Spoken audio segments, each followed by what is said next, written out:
របៀបសម្អាតទូរស័ព្ទដើម្បីឲ្យកម្មវិធីនិងទូរស័ព្ទដៃរបស់យើងនឹងដំណើរការល្អអញ្ចឹងដំបូងបងប្អូនចុចលើពាក្យថាកំណត់បងប្អូនចុចស្កត់លើវាមកតមកវានឹងចេញពាក្យថាព័ត៌មានកម្មវិធីអញ្ចឹងយើងចុចលើព័ត៌មានកម្មវិធីតមកវានឹងមានតម្រងពីរការប្រើប្រាស់ទិន្នន័យហើយនិងការប្រើប្រាស់ទំហំបន្ទុកទិន្នន័យអញ្ចឹងបងប្អូនចុចលើពាក្យថា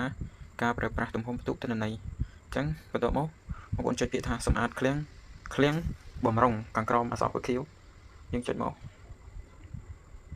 អូខេបន្ទាប់មកបងប្អូនថយមកវិញ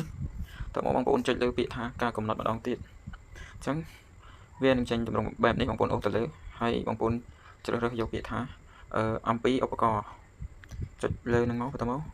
បងប្អូនចុចថាទំហំបន្ទុកយើងចុចលើទំហំបន្ទុកនឹងមកទំហំបន្ទុកហើយបន្ទាប់មកយើងចុចពាក្យថាសម្អាតបន្ទាប់មកបងប្អូនចុចសម្អាតវាមកហ្នឹងគឺ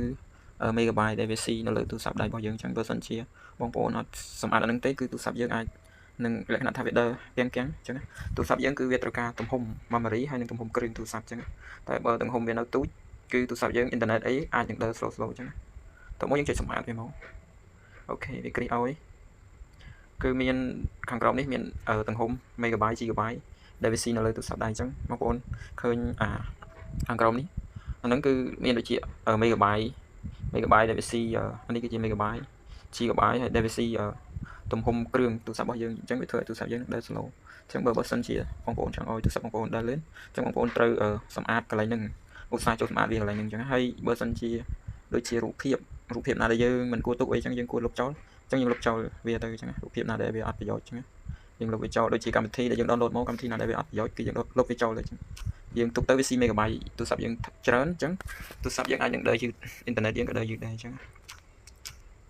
វីដេអូនេះមានតែប៉ុណ្្នឹងទេបងប្អូនអានេះគឺជារបៀបសម្អាតមេរោគនៅក្នុងគ្រឿងទូរស័ព្ទដៃរបស់យើងអញ្ចឹង